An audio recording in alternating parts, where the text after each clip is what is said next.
Alex, welcome to the show. Thanks so much, Jeremy. Happy to be here, man. I'm excited to have somebody here in Broward County interviewing and getting to learn a little about your business. You are the co-owner and president of WeDo Web Content, which we were talking a little bit before the show. I love the fact that you actually have in the name of your company exactly what you do. I'm assuming was that by design, or did you guys go through a couple other names as you were naming WeDo Web Content? We went through a few other names, but they all were very explicit on exactly what we did. So we threw it out to some folks that we knew, and this is the one that everybody chose and liked. And it's been the brand for quite a while now, thank God. What made you actually decide to, because a lot of tech companies come up with these unique names, unique words that people haven't heard of before, and you decided to kind of put marketing inside the title. It sounds like that was a thoughtful and strategic decision. What made you do that? We wanted to make it easy. So I believe, and we weren't global with our business, but we were definitely national when we started and opened up this business. I believe we were definitely content pioneers. We started when websites, people were still hiding keywords behind black text or white backgrounds to optimize for something. So when we launched our first actually personal friend and client's lawyer website, it was one of the first for the firm that developed the website to blow up the way it did. Like the amount of traffic, the comments about the content, the phone calls. I mean, just what happened there was something that company had never seen before. And that's actually what catapulted us to actually deciding, wow, I think we might have a business model here to do other businesses. And fortunately that company was very instrumental in helping us grow, because they started feeding us clients that they couldn't convert or that just weren't performing well, and content became the backbone of everything that had to be done on websites. So us thinking of the name, it just we did what was out there. We did it in a time where content started to become the most important thing online, alongside SEO, but more people were talking about content. Your digital marketing agency, but you focus heavy in on content and marketing strategies around that. Can you just talk a little bit about how you found that niche and a little bit about what you do? And then I'd love to start heading down your entrepreneurial journey. Yeah, for sure. Talk a little bit about the company and a little bit more about kind of your niche that you've built out in that, because the digital marketing agency is a very competitive and busy space. It is actually very competitive, and it's become even more so competitive. Even in our niche, when we started in our niche, we were the only content provider back then. So, it was very easy for us to fall into a niche because we got invited to the conference where, there were 200, 300 attorneys. We got to speak on stage, teach them about content, talk about the importance of content. And the owners of the conference were also pitching it, right? We can build a website for you. They would say, we can do all this native marketing, but without content, you're not going to get anywhere. So it was actually a very easy way for us to start building our business there and just sticking with that niche. There's just so much opportunity in the legal space still, even with all the competition, that it didn't make sense to go into any other markets. We have, just because of referral, just because of what we do, just because of us being able to turn it on in any other vertical, but we just haven't approached anything else. We are moving towards the medical industry, but even still, the ROI for doctors isn't as great as it is for a law firm. So it's more, the ROI is a lot easier for a law firm to see because of what we can translate into money based on what we develop. Like 1 page of content, 10 pages of content can bring a law firm or any business $200,000 a year very easily if done correctly. Talk to me what you mean by content. So when we develop content, I'll go backwards. A website, think of a website as your house. think of the content as all the furnishings and everything that people come in to see when they go to your house. So we build what's called foundational content. So all the service areas for a law firm, car accidents, Uber accidents, truck accidents, bicycle accidents. It could also be the same thing for a t-shirt company. All the types of t-shirts, color t-shirts, size of t-shirts, the brands that are on the t-shirts, right? So when you're building a website, you're building a silo of a theme for it. So we became really instrumental in building out the silos for how to develop and build a legal website so it converts, but having every piece of written content or video content on the website that answers the user's query. So when you go to Google and do a search for something, you want to make sure you're not only on the first page, but showing up on the local map, showing up underneath the advertisements as an organic opportunity. So I said, what should I do after a car crash? I want to make sure my attorneys are showing up under those terms, so they're going back to their website and the website can convert them. So you take a look at, whatever product you're selling. For example, you're talking about law firms and they're looking to work with, let's go with the personal injury and car accidents. I'm in a car accident. What do I go Google? And whatever I Google, you're making sure the content inside that website is answering that.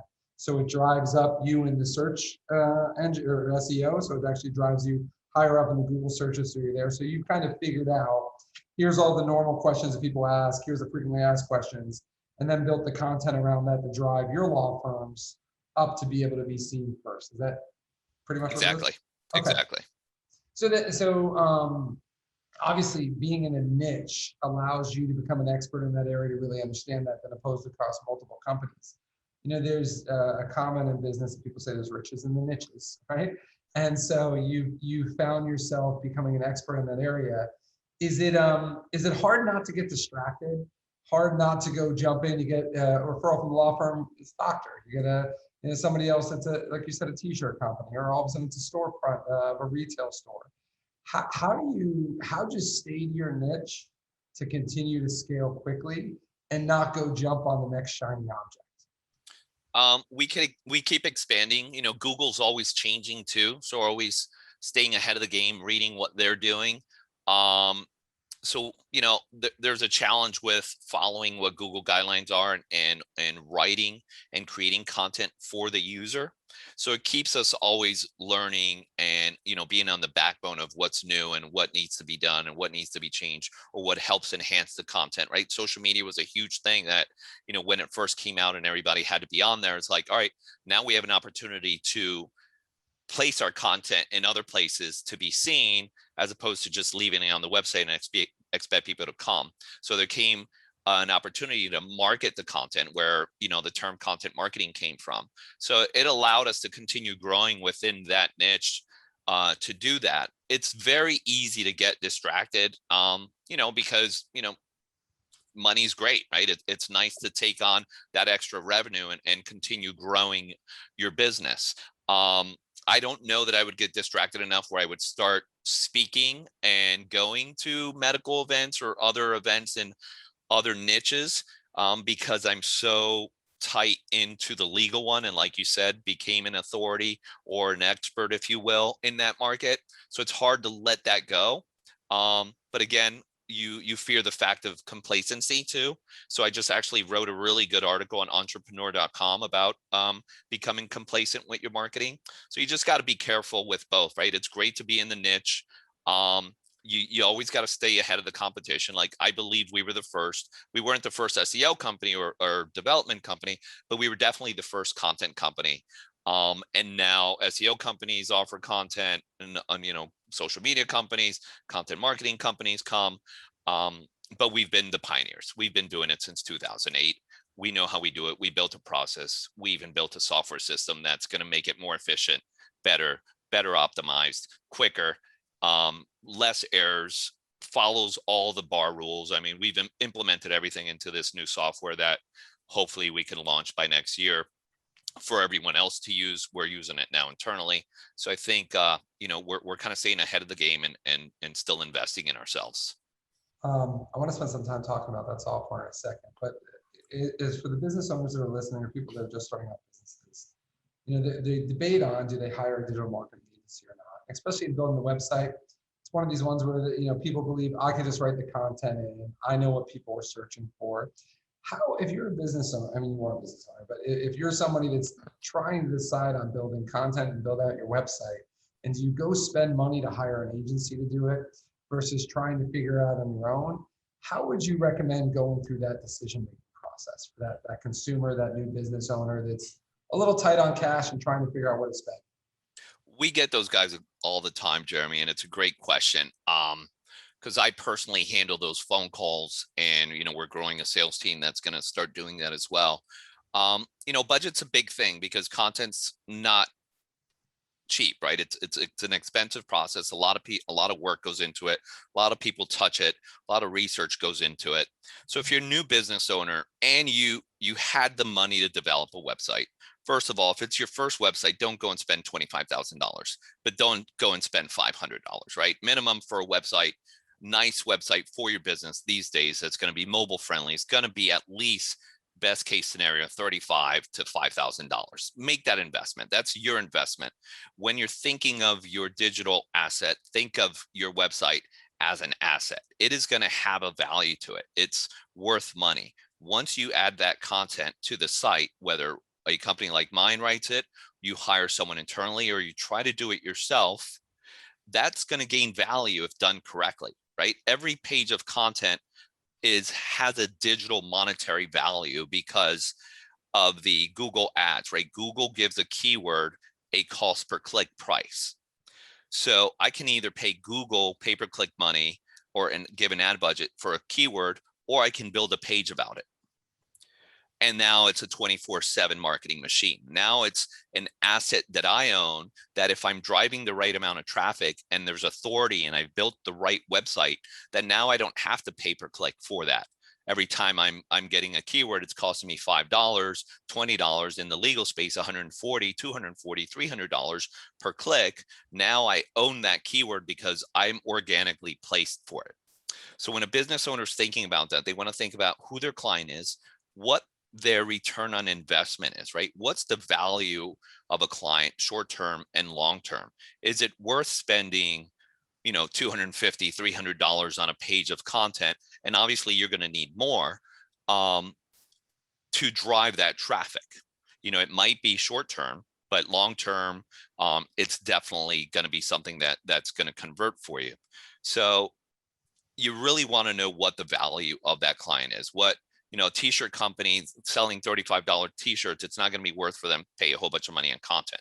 Their content is within their inventory, their product, their social media channel. A restaurant, right? It's really about their personification, who they are, how people see them using social media.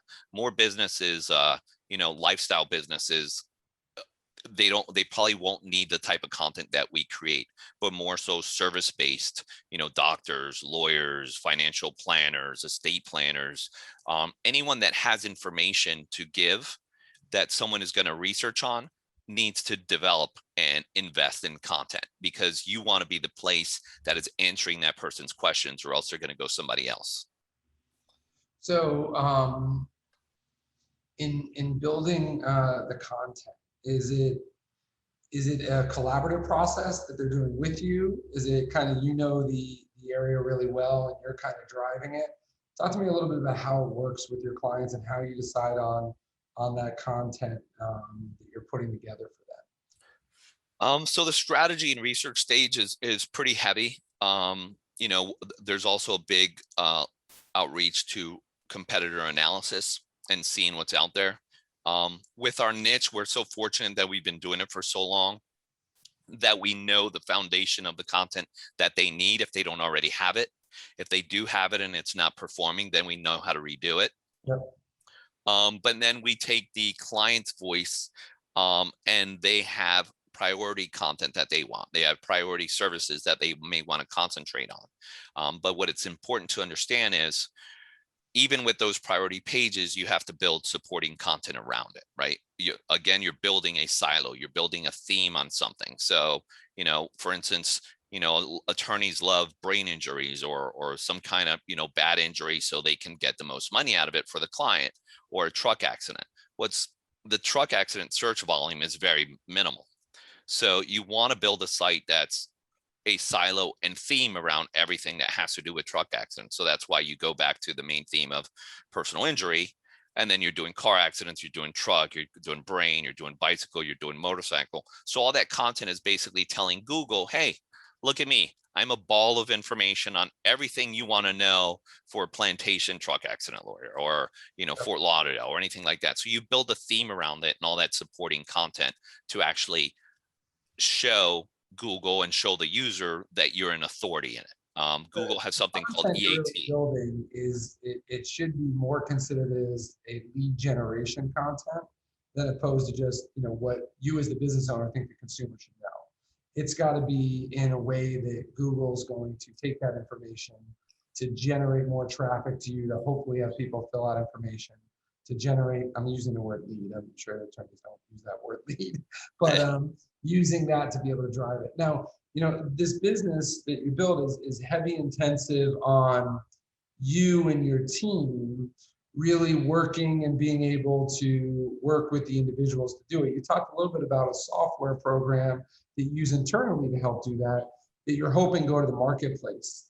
Can you talk a little bit around that strategy? I'm assuming that's so you could touch more law firms and be able to do it in a way that isn't so person intensive where you're doing it, but they can almost do some of the self work and maybe find a more inexpensive way than having the personalized approach. Am I reading into what you were saying, or is that kind of how you're thinking about it? You're nailing it, and that's definitely a important aspect of it. We want to open it up to people. So we work with a lot of writers, a lot of editors. So just the management portion of so many people is difficult for everyone in this industry, right? I'm in a mastermind group, and one of the guys I was talking to, he's like, man, I'm just head over heels. I've got so many employees, I've got so many writers, they're all doing this stuff, and it's so hard to manage.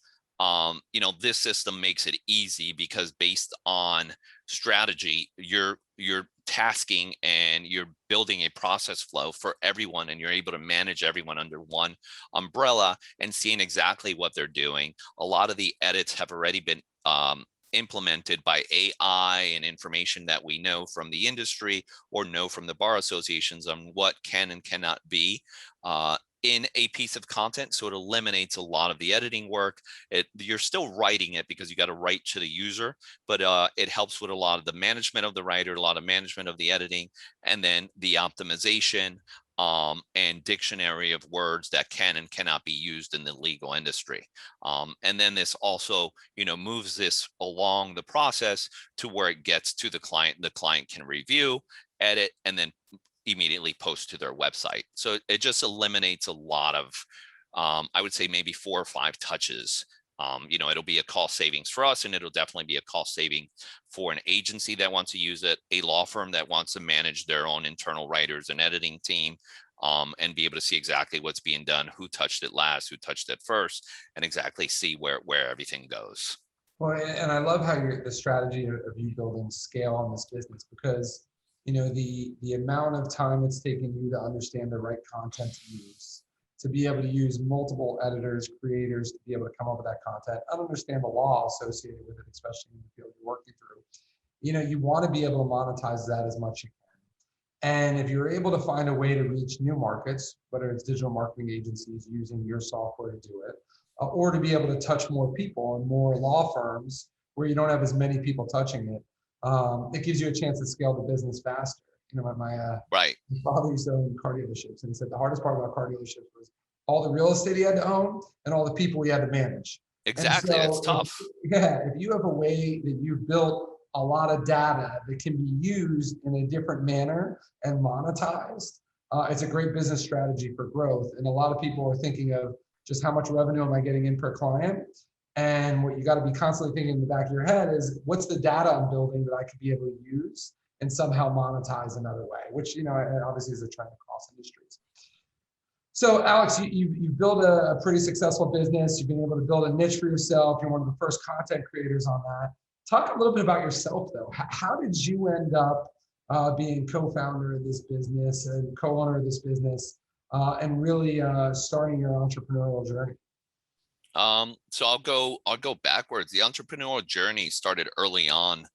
Um, I ended up working corporate life for a really long time. I started, I dropped out of college and, I went directly into banking and built an amazing 10, 12-year career in banking, um, almost to the executive level.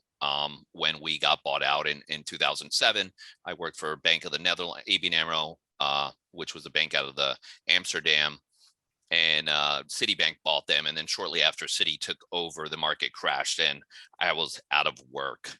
My wife was in the same industry and she was out of work. Fortunately for her, she's the smarter of the two and had she was a Six Sigma green belt. She was a trainer. She knew process improvement, process mapping. She knew how to turn a business around and knew exactly the strategies to make a process and make it an efficient process. So while we were both laid off, we did very well in our business. We had two young kids at home, not really stressing over everything because the bank took care of me, her bank took care of her. So it was nice to be home. But she did take on a part-time job with an old friend, lawyer friend of ours that had hired us years back in 99, 2000 for an acting job to teach people how to use the internet in both English and Spanish. So we toured the country with him and another person named Kyla, So going did to you have a low-income side schools. business kind of while you were working at the banks? You guys had that? No, I had left. I took a sabbatical to act for a year because I went to acting school and I wanted to be an Okay, actor. cool. So that was one of the jobs I got. And he offered a job. Hey, do you want to go on tour? You did great on the PBS show. We did like a PBS show teaching people how to use the internet. And he's like, man, that did well. Do you want to go on tour?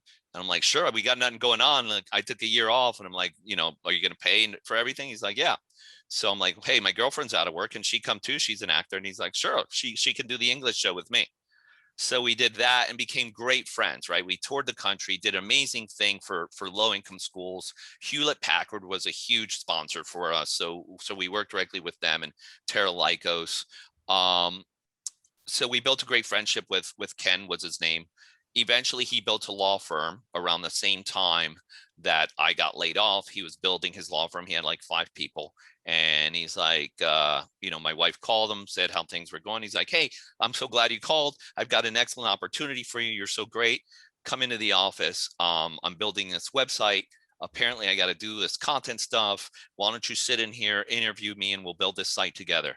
So, one thing turned into another. The website launched and the company that built the website for Ken, after it launched, said, what the heck did you guys do? We've never seen anything like this. It is like the traffic to this website, the leads that you're getting, we've never seen anything. What did you do? So they said, well, we built all this content. We did all this. And he's like, absolutely amazing. I'm about to lose a client. Do you think you could do the same thing? And I'm like, all right, we'll try. So, Yvette had a couple writers at that time. Yvette is my wife, and they did it for that site. Then he brought another one. So we sat down with Ken and said, I think we got a business here. Will you help us, figure it out? He was a real entrepreneur, had a good business mindset. And, he helped us kind of get things flowing, got started. At that point, I came on and started doing business development. And from there, it just, one attorney after another, after another, after another. And here we are 13 years later. We definitely had our ups and downs, market crashes and stuff, but, we're in a really good place. Thank God. What was the hardest transition, corporate life to running your own business? All of it. I love the structure of being corporate, almost at 9 to 5, you knew you were getting paid, and I was getting paid a lot of money. I was, early 20s, maybe by the time I ended, early 30s. So, I was telling Fahad about this, building that complacency of corporate life, of knowing where your money's coming from every month and not thinking that it would ever end, to losing that ego of all that money, all that opportunity of who you were up top, how people thought of you, to starting from scratch and making less than what a busboy was to start this business and trying to see the vision. And, all right, what's it going to take to make $40,000 a year again? all right, how many clients do I need? What's it going to take to make 50, right? Fortunately we had good financial decisions and we never were in a bad place, but it was scary. So, trying to develop everything, cold calling, reaching out to people, building my own structure, which I still, struggle with is not having, having to build my own structure and discipline is a lot harder than when somebody's on top of you making you do it. Right. So that was a struggle, for years trying to build it. I think you would have made the decision to be an entrepreneur if the credit bubbled in first and the banks had to make certain decisions? I think it was always in my heart. My dad was an entrepreneur. His brothers were, as a little boy, I remember him traveling and I couldn't wait to do the same things. And, sometimes when I'm traveling and going somewhere, I just look up and, thank him and obviously thank God. And, I couldn't believe how you manifest things in your life so easily. Although I always wanted that, I never knew or trusted myself or had the confidence that I could do it. So being forced into that situation and pushed into it is one of those things that forces you have no other choice, right? You're either going to sink or you're going to swim. And I chose to swim and my wife did, and we built something, and I would do it all over again. I look for more entrepreneurship opportunities now. It's all I want. When I talk to my nephews and my kids, that's what I push, right? I'm all about entrepreneurship. What advice do you have for people that are looking to become an entrepreneur or start their own business? Um, there's several. One is understand business and the structure, understand numbers, always know your numbers. You got to know what things cost, how much time it takes, what do you do with it. There's a foundational business mindset that we failed on, and luckily we had help, but it's still one of those things where you don't really think about it if you don't have that knowledge. Like if you were going to go to school something and didn't know what you were going to go to school for, and the opportunities there for you, I would always go for business, So business or law. how did you learn that? So, obviously, it's even P&Ls in a corporate Fortune 500 company are kind of funny P&Ls. They're not real P&Ls. There's not a point where if you lose a little bit of money, there's expenses that are embedded in that aren't real expenses, or you're not even paying expenses you should be paying. So talk a little bit about how you learned that financial piece, because a lot of people just struggle with cash flow and understanding how to manage cash flow early on. How did you learn those aspects of the business? Obviously, you say you skinned your knees in that, but what were some of the You're resources absolutely you right. talked to folks? What'd you pull into to find that information? Oh man, learning QuickBooks, it was so, I was in banking, right? So I knew numbers. I knew how to, I was managing other people's books back then. So, but managing my own and learning QuickBooks and all that was new to me, but interesting. So that lawyer was instrumental in helping and guiding. That was always my role in the business, is managing the finances. And even still, I didn't get it right. Like there's different things. There's tax things you got to think about. There's cash flow. There's revenue in, revenue out. There's also expenses, assets. So there's so much to think about and learn. So you definitely want to learn that. But eventually, once we grew big enough, you hire people smarter than you. And we have an amazing bookkeeper and accountant that works with us, that cleaned everything up, even though, I did the best job I could do. Always hire better and smarter than you are. If you're the smartest person in the room, you're in the wrong room. So pause on that part, because I think one of the things I've found with a lot of the business owners that I've worked with is they struggle with finding talent. And they don't want to pay a search firm, or they can't find the right search firm to do it. And they end up hiring either friends or somebody, the first person they got referred to is the person that they end up hiring and doing it. And you're making a great point around hiring people that are a lot better than you, a lot more experienced, a lot knowledgeable in those areas that you're trying to fill. Any recommendations you have for people as you're trying to start to fill some roles? Like a bookkeeper is a good example. Like, how do you even start to find the right one? You make a lot of mistakes along the way. One rule from a good friend of mine is hire slow and fire quick. Hiring friends and family, definitely not the best idea. we did hire a friend once. We've made those choices of, hey, here, I know this person, they could do this for you to avoid costs, right? So you make those mistakes and you learn. You're gonna make them, right? We all learn by making mistakes. But you want to use a system. So when hiring, like, ask a lot of questions, really look into their social profiles, which is amazing that we have that now. Don't believe what you see, right? Like I was telling Fahad, he's like, what got you into marketing? I go, man, I've been marketing myself ever since I was a little kid, right? I can bullshit my way through any kind of interview. And people can do the same thing to me, right? Like I've hired people that they've sold me, the Brooklyn Bridge, and I'm like, fuck, these guys are going to be amazing, right? But then they end up and can't execute, right? It's all that dreamer mentality that I can talk my way, but I don't know how to execute anything. So you kind of lose I out. always tell people the best you're ever going to see somebody is during the interview. They're never going to be any better than you see them in the interview. Right. So if your gut tells you and you're a little unsure in the interview, they're not going to impress you more. Yeah, they're not going to get any better than that. But yeah, my friend actually has a not a hiring service, but a testing system. So that's a system that we've begun to use is before we bring on anyone else. We want them to go through a personality test, a compatibility test, cultural test, what their thought processes are. Do they align with ours? Do they align with that?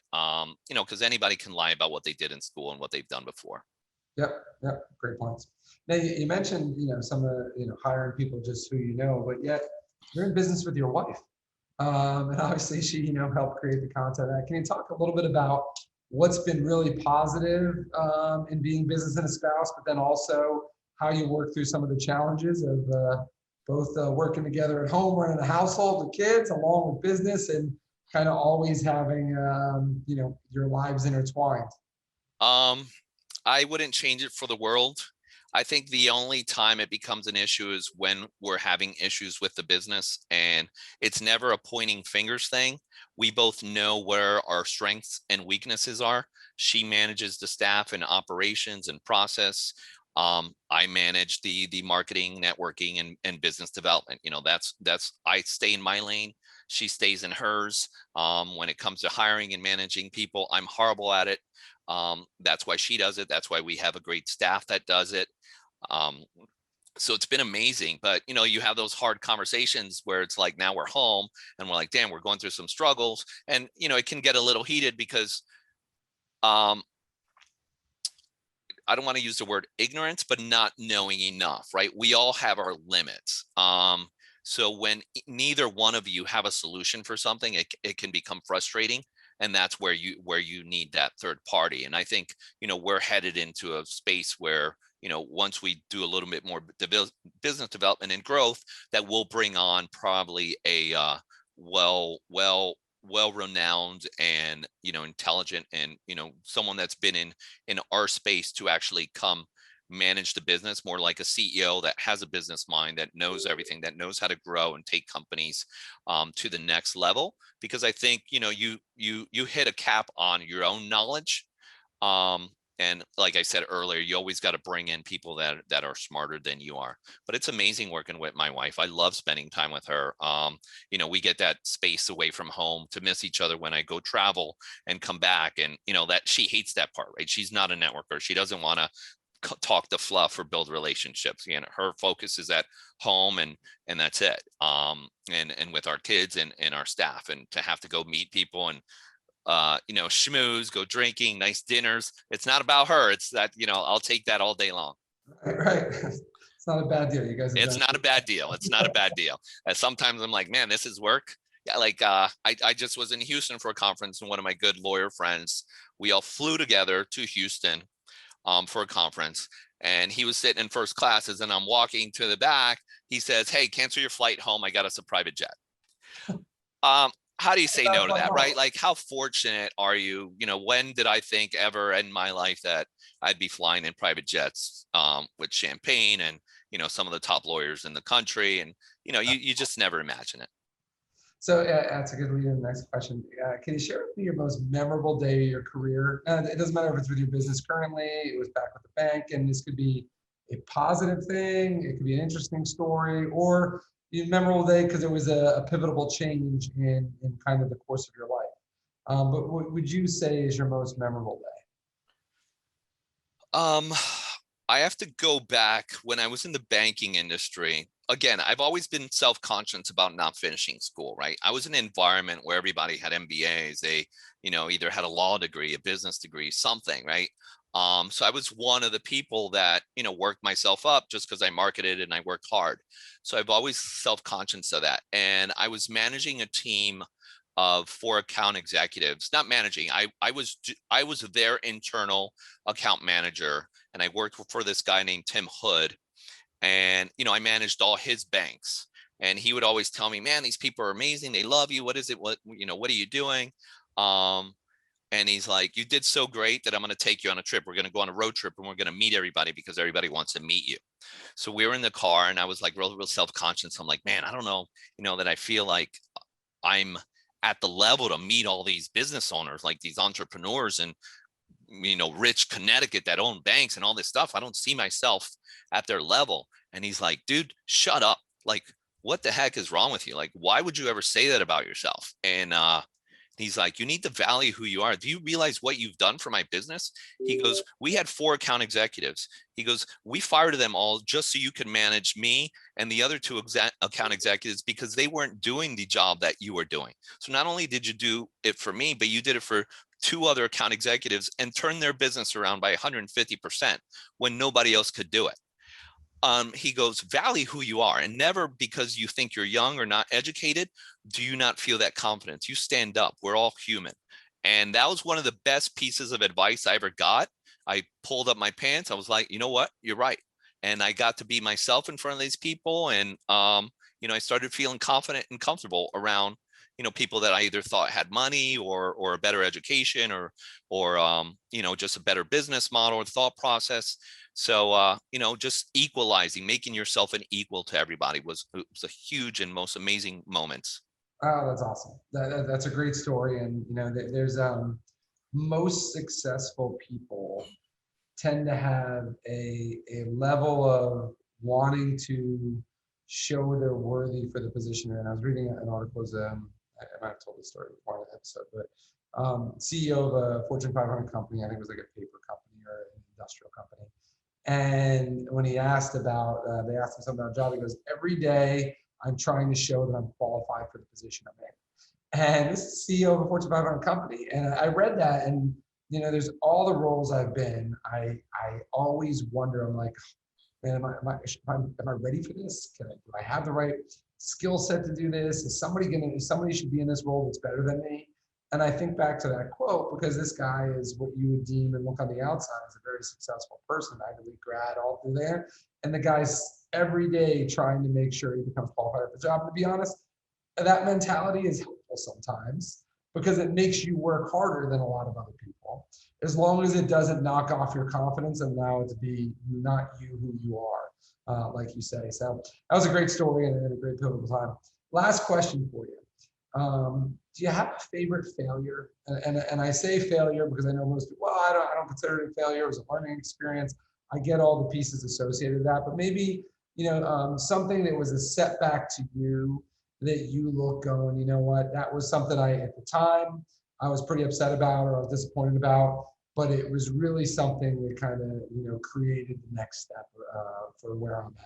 Or it was just a good story. Either Right. way, it's a good story. I mean, I have tons of those, but I think the main one that, kind of correlates with what we're talking about is, being complacent in that corporate job in the banking industry. It was definitely one of the most amazing companies and people that I ever worked with. Tim was one of those, a guy named Mike Griffith, Garth Graham, people that I still am friends with.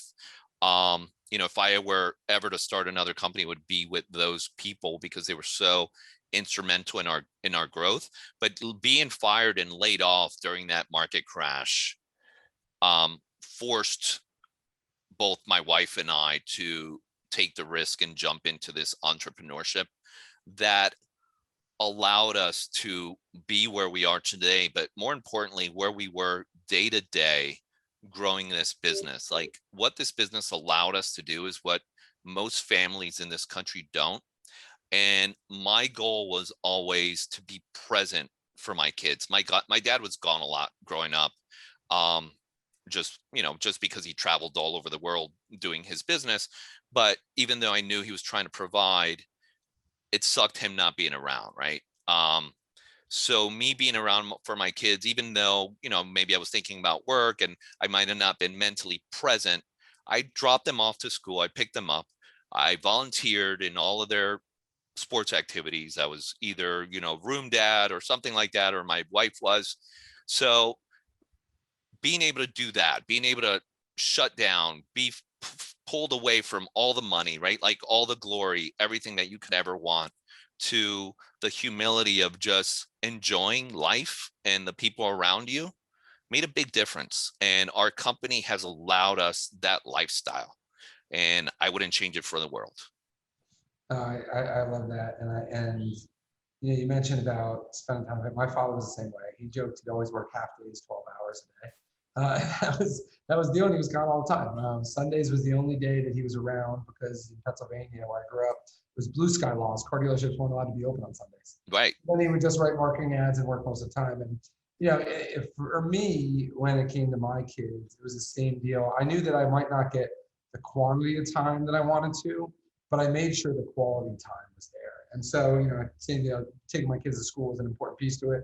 But it's, if I'm going to be there with the Saturday, how do I be as present as I can be and make a memorable experience that Saturday that I'm with the kids? And I really focus in on the quality side. And I don't think when I was in a corporate career, similarly, I was 15 years in corporate, I didn't focus in on that. You kind of get stuck in the rat race, and you get stuck around everything else, and you got other people that want you at certain things, and you don't get to decide on your priorities as much as you do as an entrepreneur.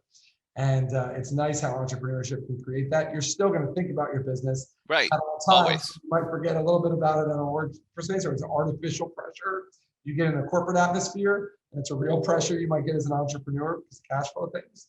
But yeah, that was a pivotal moment for me too. So, Alex, I really enjoyed the conversation. Hopefully people got a better sense of when to build content on the website, the idea of riches and the niches, and along with that, in starting their entrepreneurial journey, where they should spend time in understanding how to run the financials and the cash flow. And even partnering with your spouse can actually work and be very successful. For sure.